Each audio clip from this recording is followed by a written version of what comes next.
Egaa hordoftoota keenya har'as deebinee dhufneerraa har'ammoo qabannee kan isiniif dhiyaanne dhiirri tokko haga dhumaatti haga umurii isaa guutuutti si jaalatata taanaan mallattoolee inni agarsiisu keessaa qabxiilee gara 8 ta'an har'a isiniif qabadhee dhiyaadheera. Riiserchiin akka inni kaa'utti ani immoo oodiyootti jijjiireen isiniif qabadhee dhufeera. Obsaan akkana hordoftan sheerii laayikii akka gootan kabajaaf jaalalan isin gaafanna. Turtii gaarii.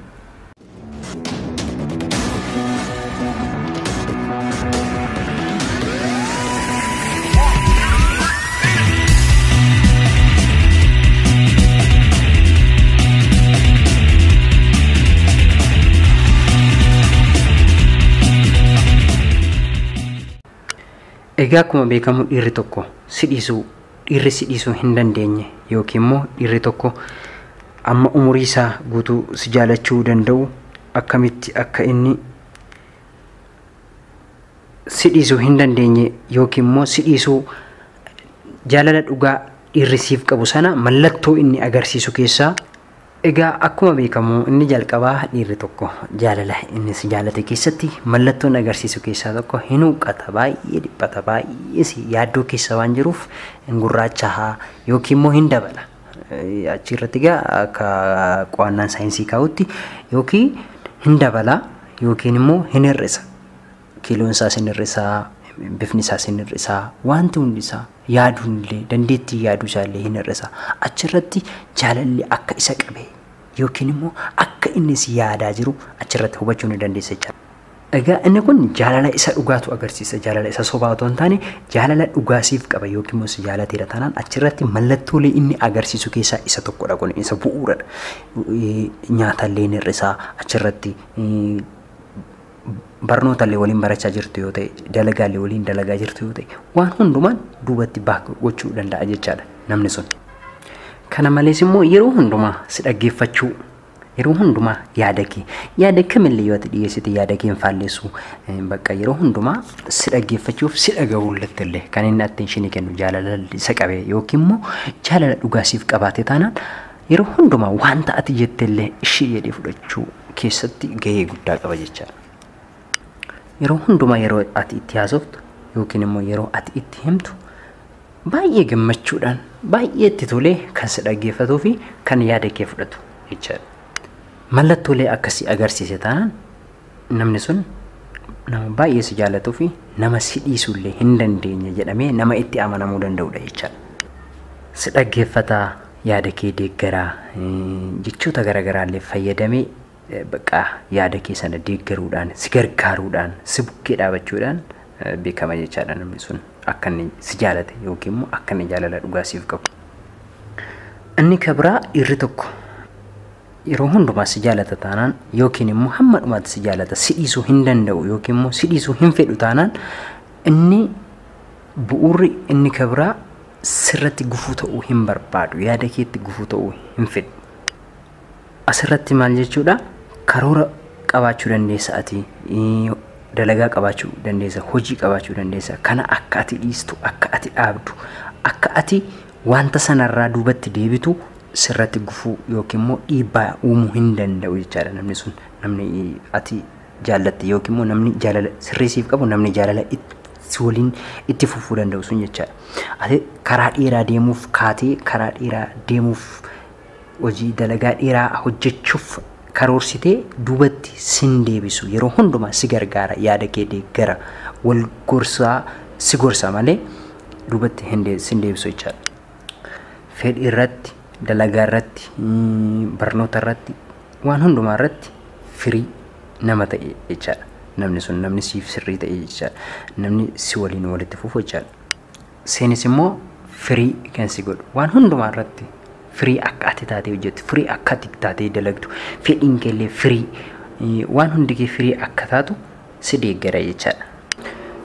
Egaa kana agarsiisa taanaan mallattoo akkasii kana agarsiisa taanaan hamma dhumaatti jaalala itti fufuu dandeessu ta'uusaa dhiirri sana mirkaneeffachuu qabda jechaadha. Inni kabraa dhiirri tokko jaalala sirriisiif qaba yookiin immoo akka ati isa waliin karaa dheeraa deemtu hin barbaada taanaan wanta ati hin feene tokko sin dirqisiisu.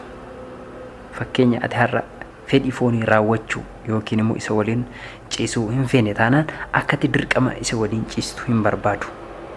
Ati yeroo fedhii keetti malee yeroo fedhii isaatti akka ati isa waliin waan hundumaa gootu yookiin immoo wanta ati jibbitu tokko wanta ati ciiggaatu tokko akka ati dirqamaan isa waliin raawwattu sin dirqisiisu jechaadha. Egaa kabiraammoo wanta ati jibbitu tokko si wajjin kan jibbuu fi wanta ati jaallatu tokko si wajjin kan jaalatu ta'uu qaba. Dhiirri tokko si waliin jaalala dheeraa qaba taanaan yookiin immoo hamma dhumaatti akka lubbusaatti si jaalate taanaan wanta ati jibbitu tokko si wajjin dhiisuu qaba. Wanta ati jaallatte tokko si wajjin yoo dhiisedha jechaadha. Egaa kana yoo godhe inni hamma dhumaatti dhiira si jaallatuuf si waliin kan itti fufu ta'uu ni danda'a jedhamee amanamaa jechaadha. Egaa inni kabiraa dhiirri tokko garmalee kan si jaallatu jaalalas akka ati ittiin walitti fuftu jireenya dheeraa karaa dheeraa si waliin deemu dhiirri fedhu tokko waan amala inni agarsiisu keessaa inni tokko kophaa kee si dhiisuu hin fedhu. Kophaa kee si dhiisee deemuu hin fedhu. Waa'ee keef nama baay'ee dhiphatu, nama baay'ee raafamu, nama baay'ee gaddu ta'uu qaba jechuudha. Kana yeroo jennu namoonni namoota hin dhiphanne, namoonni isin hin dhiphanne namni hedduun jiraachuu danda'a. Anaaf uumaa isan dhibbisu waa'een gosa yaaddeessu jettanii namoonni yaaddan jiraachuu ni danda'a. Garuu inni kun waa'ee keef yeroo hundumaa kan dhiphatu, miidhagina keef, dalagaa keef, hojii keef, kaayyoo keef yeroo hundumaa nama dhiphatu ta'uu qaba jechuudha. Nama ta'uu danda'uu qaba. As keessatti immoo yeroo hundumaa yoo ati dhukkubsatteillee yoo ati rakkatteillee yoo ati waan tokko taateillee yeroo ofiisaa ka'ee dalagaatu hojjettu sana nyaata mana keessaa cireellee qopheessee waan tokko tokko uffata keellee sii miicee waa'ee keef dhiphatee nama si gargaaru waan akkasii kana kan irratti argitu yoo ta'e namni sun nama waa'ee keef dhiphate yookiin immoo nama waa'ee keef raafamaa jiru nama baay'ee si jaallatuuf nama si waliin illee itti fufuu danda'u ta'uu danda'uusaa hubachuu qabda jechuudha. Egaa waan akkasii godha taanaan yeroo hundumaa si waliin jiraachuu akka fedhu hubachuun barbaachisaadha jechuudha. Namoonni baay'een yeroo tokko dhiirri yeroo hojii mana keessaa dalagaa mana keessaa hojjetu gara biraatti kanii kan hedduun isaanii jiru. Garuu akka saayinsiin kaa'utti dhiirri tokko shamarran tokko yookiin immoo jaalalleewwan tokko yookiin immoo haadha manaaf abbaa manaan tokko parsentii 50-50 dalagaa mana keessaas dalagaa alaas akka dirqama qaban saayinsiin lafa kaa'a. Moordammoo kan saayinsiin jedhu irra immoo jaalalli hin jira taanaan waliif yaaduun waliif dhukkubsachuun ni jira taanaan wanti kamillee wanti sin dhorku hin jiru. Innis yeroo ati dhukkubsattu shiroo hojjetee sii kenna taanaan atis yeroo inni dhukkubsattu luka isaa dhiqxee raffista taanaan innis luka kee dhiqee caammaa kee walawwalee siif raffista taanaan jaalallee dhugaan akka jiraatuu fi akka waliin itti fufuu dandeessanillee achirratti beekuun ni danda'ama jechaadha. Inni kabiraa dhiirri si dhiisuu hin feene tokko yookiin immoo dhiirri si waliin jaalala itti fufuu barbaadu tokko kan inni agarsiisu amala inni agarsiisu keessaa inni guddaan yeroo hundumaa yeroo walii barreessitanii yeroo walii bilbiltanitti hammam akka inni si jaalatu nama si ibsudha. Bakka parsentii inni si jaalatu parsentii guddaa yookiin immoo akkan si jaalladhu beekta jedhee nama sirriitti waa'ee jaalalasaa siif ibsudha. Akka si jaalatu nama siif ibsuu danda'u. Kana bichaa immoo otoo hin taane yeroo hundumaa waa'ee jaalalaa fi wanta tokkollee waan yeroo hundumaa akka si yaadachiisudha jedha. Fakkeenya beellama tokko qabda taanaan beellama sana saatii sana hin irraanfatiin. Fakkeenya qoricha illee fudhatta taanaan qoricha sana saatii sana hin irraanfatiin jedhee yeroo hundumaa akka si jaalatuu fi wanta sammuu kee keessa jiru sammuu isaa keessa akka jiru kan si ibsu jaalala dheeraa yookiin immoo jaalala si waliin itti fufu akka of keessaa qabu ittiin beekuu dandeessa jechaadha. Egaa inni kabiraa dhiirri tokko si jaalate yookiin immoo jaalalleen kee tokko jaalala dhugaa siif qaba taanaan namoota hedduus haa ta'u namoota xiqqoo namoota biccuus haa ta'anii isaan duratti jaalala siif qabu ibsuu nama hin sodaannee fi nama hin saalfanne ta'uu qaba. Nama fuulduratti jaalala isaa siif ibsa. Nama fuulduratti jaalala siif qabu itti hima. Nama fuulduratti si kabaja waan hundumaan si deeggara. Kana jechuun yeroo tokko hiriyaan yerootti wal morkatan jira, yerootti yaada walii fudhachuu dhiisanii achirratti wal karakkaran jira.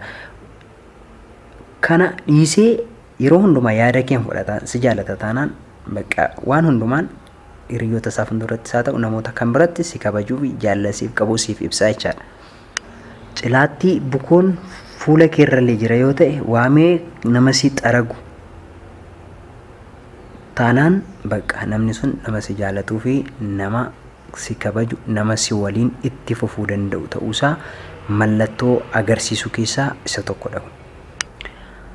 Inni kabraa irri tokko jaalala sirrisiif qaba yookiin immoo jaalala si waliin itti fufuu qaba taanaan si gargaaruuf maallaqaan taanaan yaadaan humnaan taanaan waan kamiin illee duubatti nama hin jenne ta'uu namni akkasitti si gargaaru namni maallaqa isaan humna isaan yaada isaan si gargaaru nama si dhiisuu hin feenee fi nama jaalala hamma dhumaatti si waliin itti fufuu danda'u ta'uu qabaachuusaa kanaanis mirkaneeffachuu ni dandeessa jechaadha. Egaa inni dhuma namni tokko si jaalate dhiirri sun si jaalate itti fufe kan inni agarsiisu keessaa mallattoo inni guddaan eenyummaa kee wajjin si jaalata. Eenyummaa kee yeroo jedhu waa hedduudha. Afaan kee, aadaa kee, yaada kee, hojii kee, maatii kee, hiyyummaa kee, qabeenya kee waan kamiyyuu haa ta'u wanta ati qabduuf wanta ati gootu akkuma dura turteet akkuma jirtutti akkuma fuulduratti itti fuftutti akkasumatti nama si gargaaru ta'ullee qaba. Nama si deeggaru, nama si waliin, nama amala kee hundumaa siif jaalatu ta'uu qaba jechuudha. Dhiirri tokko amala akkasiisin agarsiisa taanaan jaalala sirrisiif akkasiif qabu akka hamma dhumaatti si waliin turuu barbaadullee ittiin beekuu ni dandeessa jechuudha. Har'aaf qabanne kan dhiyaanne kanuma sheerii, laayikii, sabiskiraayib gochuu hin dagatinaa. Yeroo yerootti viidiyoon akkasii akka isin ga'uuf hiriyoota keessaniif illee sheerii gochuun nu deeggaraa. Turtii gaarii isin jaalannaa. Hamma dhumaatti waan nu dhaggeeffataniif galatoomaa ulfaadhaa. Galanni keessan guddaadha.